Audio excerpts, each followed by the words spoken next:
Assalamualaikum warahmatullahi wabarakatuh.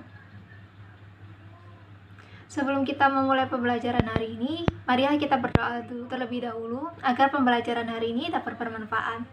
Berdoa, mulai. Berdoa, selesai. Saya absensi dulu ya. Yang namanya saya panggil, jawab.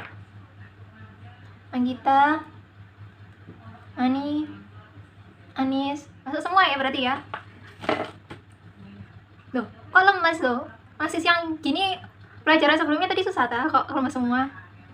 Oh, iya benar. Karena panas ya. Bagaimana kalau kita tambah semangat lagi, tambah panas lagi, kita bikin kita dua kali tepuk pramuka. Siap? Supaya tambah semangat. 2 kali tepuk pramuka.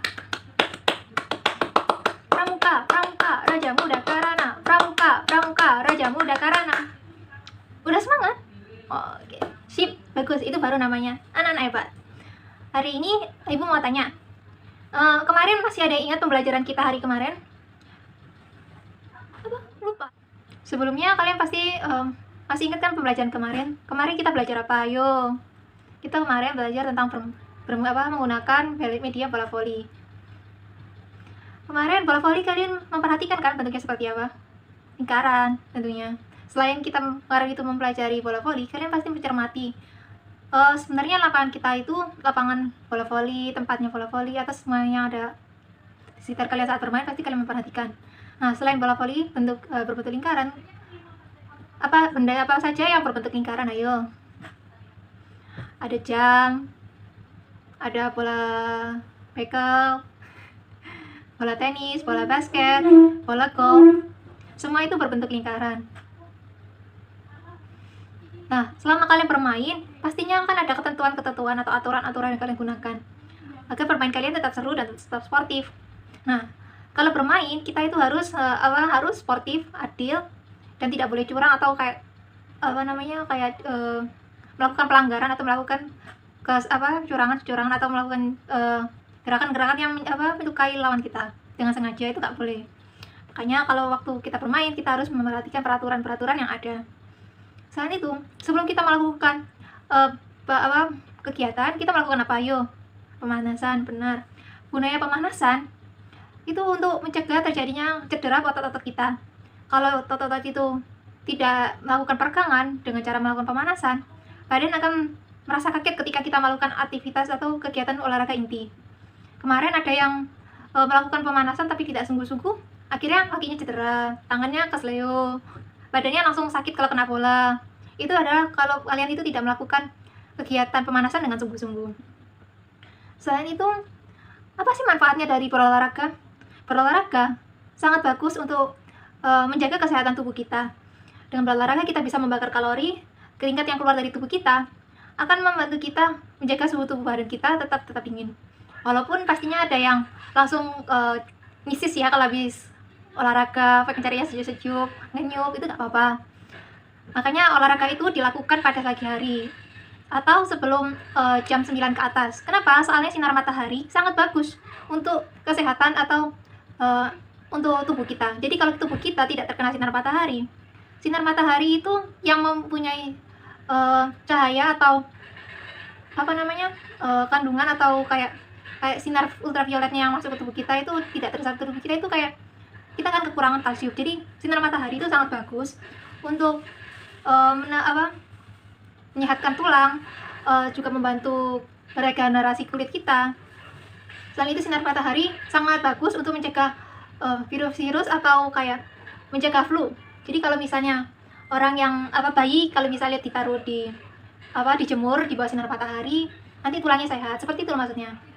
Jadi makanya olahraga itu harus dilakukan di pagi hari. Atau kalau bisa lebih bagus itu setelah kalian olahraga, kalian itu langsung minum air putih. Tugas kalian sekarang adalah sebutkan benda-benda yang berada di sekitar lingkungan kalian, benda-benda yang memiliki bentuk lingkaran. Sebutkan 3 saja. Habis itu soal yang kedua, sebutkan 5 macam tumbuhan yang ada di sekitar kalian. Sudah?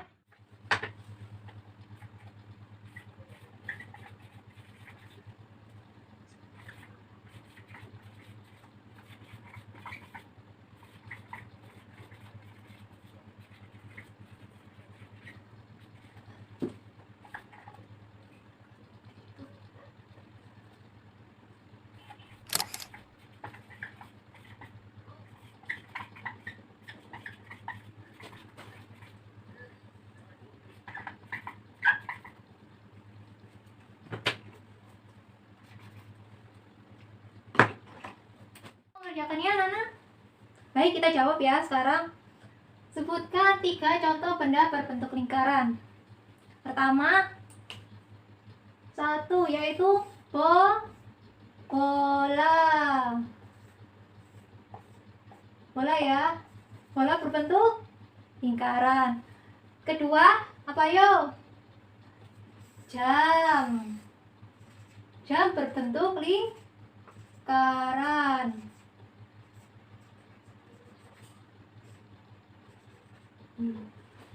Terus yang ketiga, ayo. Matahari. Matahari berbentuk lingkaran. Kalau kalian mencermatinya, kalian bisa tahu kok ini mataharinya berbentuk lingkaran. Maaf ya gambarnya jelek.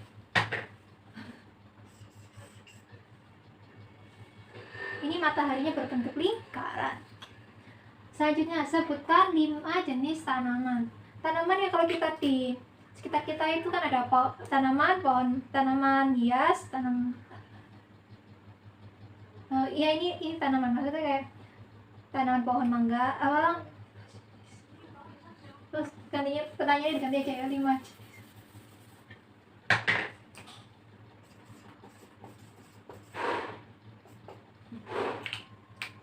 Kelihatan nggak soalnya?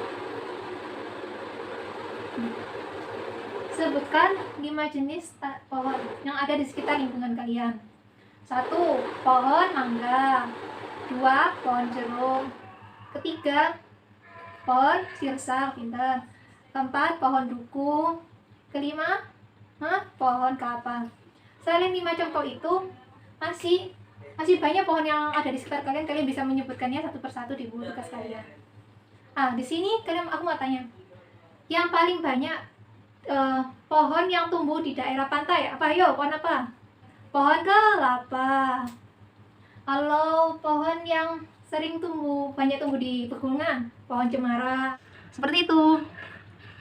Banyak yang bisa kita ambil dari pembelajaran kemarin. Karena itu, sekarang kita bahas ke pembelajaran atau materi pokok pada hari ini. Sebelumnya ada yang sudah mencari tahu atau mengerjakan materi berikutnya walaupun tanpa ibu suruh? Ada yang tahu kita belajar apa tema hari ini? Benar, kebersamaan di rumah. Selama kalian di rumah pasti kalian kan sering bertatap muka dengan orang tua, saudara, kakek nenek atau siapa gitu yang di rumah ya. Kalian di rumah tentunya sangat mengenali atau sangat akrab dengan keluarga kita. Masa di rumah kita tidak bertatap muka sama orang tua, main HP sendiri, itu nggak boleh loh ya. Di rumah kalian harus menjaga perilaku kalian atau sopan satu kalian kepada orang tua kalian. Selain itu, sekarang kita belajar tentang kebersamaan. Kebersamaan adalah sebuah ikatan yang terbentuk karena rasa kekeluargaan atau persaudaraan, lebih dari sekedar bekerja sama atau hubungan profesional biasa. Selayaknya kepentingan bersama yang lebih diutamakan dan kepentingan daripada kepentingan pribadi. Sekarang kita belajar tentang kebersamaan. Kebersamaan adalah sebuah ikatan yang terbentuk karena rasa kekeluargaan atau persaudaraan, lebih dari sekedar bekerja sama atau hubungan profesional biasa. Selayaknya kepentingan bersama lebih diutamakan dari kepentingan pribadi. Di sini apa makna dari kebersamaan itu? Makna dari kebersamaan yaitu diambil dari kata sebuah kebersamaan, ejaannya dari ejaan sebuah kebersamaan dalam menjalin sebuah hubungan. Meskipun ada hubungan timbal balik seperti sebuah simbolis, tapi atas dasar kerelaan, karena dalam menjalin sebuah hubungan sosial kita harus belajar bagaimana pentingnya saling memahami dan mendengar, mau berbagi dan mau untuk peduli. Selain itu, arti dari tujuan dari kebersamaan tersebut?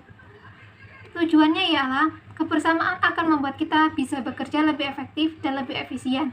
Karena dengan kebersamaan akan terkumpul sebuah kekuatan yang saling melengkapi di saat apa yang tidak kita mampu lakukan. maka bisa dikerjakan orang lain. Begitu juga dengan sebaliknya. Jadi memiliki hubungan timbal balik. Kalau kalian memiliki kekurangan, teman kalian kalian itu gak boleh tidak boleh menjauhnya atau melarangnya, tapi karena kalian memiliki keterikatan atau kebersamaan, kalian jadi merasa harus melengkapinya. Sangat mengenali atau sangat akrab dengan keluarga kita. Masa di rumah kita tidak bertatap muka sama orang tua, main HP sendiri, itu nggak boleh loh ya. Di rumah kalian harus menjaga perilaku kalian atau sopan santun kalian kepada orang tua kalian. Selain itu, di rumah kita juga bisa melakukan banyak aktivitas dengan tanpa kita sadari. Contohnya, ketika kita bangun tidur, pertama kali yang kita lakukan adalah melihat jam. Tanpa kalian sadari itu ya, kalian lihat jam, oh ini jam berapa. Ketika misalnya si Budi bangun sekitar jam 7, makan jam 6, Budi bangun jam 5. Setelah itu dia mandi. Jam 6 dia makan sarapan pagi. Setengah 7 dia berangkat sekolah. Itu aktivitas yang kita lakukan ketika berada di rumah, dari bangun hingga berangkat ke sekolah. Tentunya kalian melakukannya tanpa kalian sadari. Nah, ketika kalian berada di rumah, jangan lupa banyak makan sarapan yang sehat. Tentunya makan makanan 4 sehat 5 sempurna. Kalau kalian makan 4 sehat 5 sempurna, semua asupan tubuh atau nutrisi yang kalian perlukan untuk tumbuh dan berkembang kalian akan terpenuhi, sehingga kalian bisa tambah tinggi, cantik, menjadi cerdas, tidak lemas, atau akan selalu bersemangat dalam menghadapi soal-soal atau kegiatan, melakukan semua aktivitas dengan lancar tanpa ada hambatan dan kendala. Kalau kita di rumah, kita lupa sarapan, kita akan jadi lemas, gampang cemberut, capek, gampang muring-muring tanpa kalian sadari. Itu karena kalian tidak sarapan. Selain itu, nanti kalau misalnya kalian ngerjakan soal atau ditanya sama guru, kalian nanti tidak bisa menjawab karena tidak konsentrasi. Makanya kalau di rumah, jangan lupa sarapan dan dengerin ibu kalian ya. Kalau mau makan, gak boleh pilih-pilih makanan. Di sini semuanya pada suka makan sayur kan? Nah, kalau di rumah kalian suka makan sayur apa? Oh, suka makan sayur bayam, oseng-oseng kangkung. Oh, bagus. Capcay. Oh, sip. Baik, apa tidak ada pertanyaan lagi?